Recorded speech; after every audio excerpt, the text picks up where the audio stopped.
Good morning, everyone. I hope you're well. Now, I'm here to talk to you today about the Biotitan that I have here. Now, I've had a few questions, or I've had a lot of questions, let's face it. So, I just want to run through a few of them. First of all, it is very, very light. I mean, really light.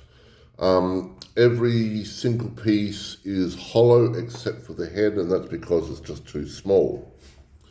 Now, I was given an option of printing this all as one large object. My printer is a frozen transform. I could have done that. The problem is, though, you need holes in it to air out. If you've seen my other videos, you'll see this. And the holes would have been under here and under here. And realistically speaking, it's just too hard to patch it all up. I mean, I like the nice smoothness and such. Now, a couple of other things. You will notice all the gaps and so forth. I'm cool with this at the moment. After I take a piece out that's hollow and it's got holes in it, I'll leave it outside for 24, 48 hours just to get all the fumes out. And even though it's all glued together, the large gaps still have all the holes so all the fumes can escape. And anything that's going to drip out, like water or bits of resin and so forth, is going to do that, of which nothing has happened. No, that's something else. All right, cool. So from what I'll do now is I will spackfill or spackle, whatever you want to call it, these gaps. There's a very large one there. Now the reason we have gaps is sometimes the print can be a little bit wonky, not completely flat on the bed. It can warp and it can shrink a little bit. It happens. The more pieces you have, it's going to happen. So I find it shrinks by about 1 millimeter-ish. But when you have a lot of pieces, 1 millimeter certainly adds up. So what I tend to do is, leave it for a while, let the super glue dry completely, and then I'll start using the spack filler. Now, another question that before I forget, this weighs about, I think I'll put it on the scales, I think it was like 92 grams or something. It was, very, very light. Now, the legs, let's talk about those. Now, my concern is the fact that is that little point going to hold up that miniature? It's light, and this is solid, so technically, yes, it should. I haven't glued these parts together yet, mostly because I wanted to show you guys. So what I do is I'll scratch that up a little bit and try to scratch the inside. So when I super glue them together, it's got something more to grip on. So it's going to stay harder.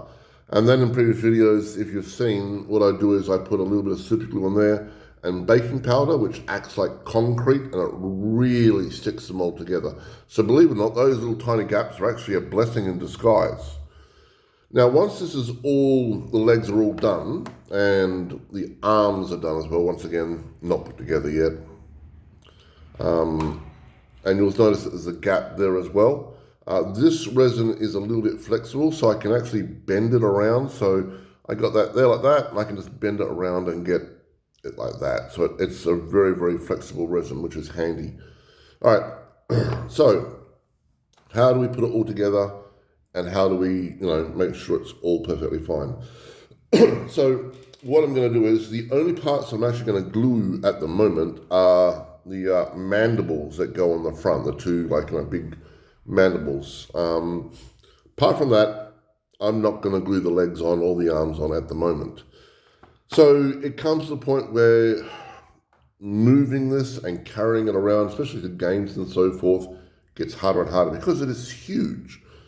Now, my initial idea was to pop it on a very large piece of MDF and maybe have some jungle and have a piece of wood to prop underneath it to help it hold up. Especially it's going to be glued together and so forth, so it's good. The downside to that is you are lugging around a humongous carry case just for one model, and it's going to get annoying very, very quickly. So what I've done is, I've noticed online a company makes earth magnet washers. So what I'm going to do is I'm going to buy some earth magnet washers, and I'm going to glue it to this, and then get the other earth magnet washer and glue it here. So when it actually bangs together, it should hold it nice and tight there. I mean, really hard. Now I could glue that in there and use the old baking soda and super glue method, and it would stay there. That would be perfectly fine. But these joins being held up for 24 hours, 7 days a week, sooner or later, it's going to snap. So before I go down that road, I want to try the washer method. Now they're on order. I ordered them this morning, but it's Christmas. I don't expect them to be here till maybe next year. And that's fine, I understand that. Everyone wants to have holidays. It's all good. So in the meantime, I'll just put this BioTitan to one side. And I've got plenty to keep me busy. I've printed up a Carnifex with all its bells and whistles. Let's see, we've got a Hormigaunt here. Beautiful details. And some Hiveguard. Now this is just a small part of it. I've done some Zoanthropes and some Tyranid Warriors and so forth and such. Now, you might be saying, well, why are you doing this? You're taking money away from Games Workshop. No, I'm not. For a couple of reasons. First of all, this costs, if I buy from Forge World, it is $490 Australian, not including shipping, just that alone. That is a disturbingly large amount of money for one particular model. Now, I work with a lot of disabled kids. One of my closest friends is autistic, and he's very, very strong autistic. So they break models. It happens. So, and also the fact that we in Australia pay a lot more for miniatures than the rest of the world. At one stage, I was buying my models from, because I'm in Australia, so in America, I think it was, I was had them FedExed international to me, which cost a fair amount of money, and it still worked out cheaper to buy them that way than to buy them from just down the road at my local store. Not by a lot, but a little bit. I'd save myself like $20-30. On some items. I remember buying, Space Hulk, and I bought 3 boxes of Space Hulk, one for me, one for some friends and so forth, and one for a gaming club. And the price down at my local GW store was insanely huge. So we bought them from a company in America. I think it was actually Games Workshop America, and had them sent to us here in Australia. And I think we saved each other, I think it was about $30 each. So, yeah. The other reason why I'm printing up a lot of these things is you can't get them in Australia.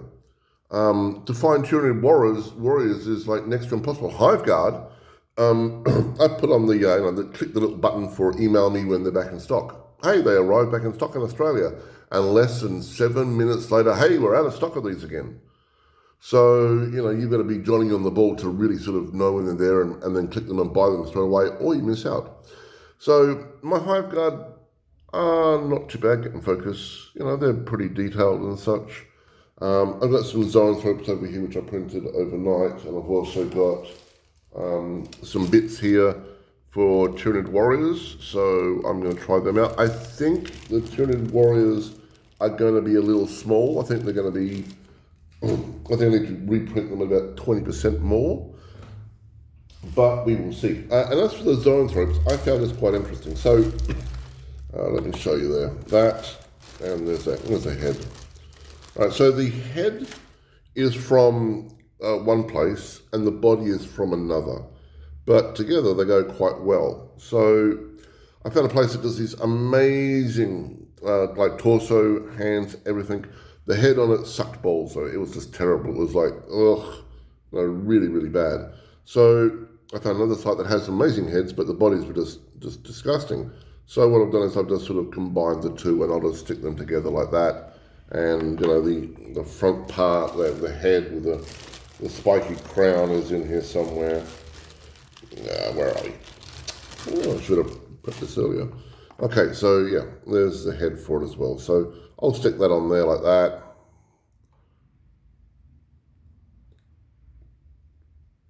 And then I'll just attach it to the body and then pop it on a base. Now, a couple of things about 3D printing for people that are interested. I've had so many people say, can you send me the pre-supported files? And I'm confused by this. I just wing it every time, I don't know if it's because I've been doing it for so long, or the fact of, I'm just lucky, but my print failures are around about 3%, if that, of miniatures in general. So I would honestly say wing it and learn and learn. The more you learn, the better you get at this. Now, if you're going to ask me, yes, I'm missing a tail. Yes, it's out back somewhere. It's in a very safe spot, so safe that I can't find it. But I will find it. It's not an insanely huge problem. If you have any questions, just ask.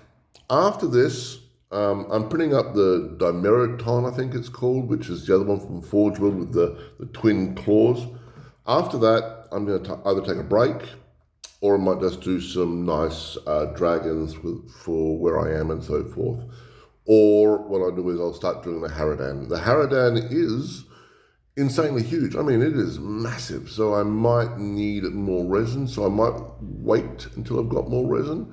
That's about 4 or 5 bottles. So this is huge. The Harridan would, one wing is about the size of this laptop. It's just insane.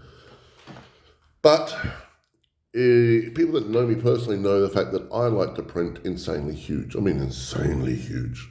So we'll go from there. What I'm going to do is more than likely finish up the Dimerodon just before Christmas, have a Christmas break, eat too much food, maybe have a few drinks too many, and then I'll just sit back and start pondering the next thing. More than likely the Harridan. Now, I'm doing this because I want to do a Tyranid army. Now, I actually have not played a game of Warhammer 40,000 since second edition came out.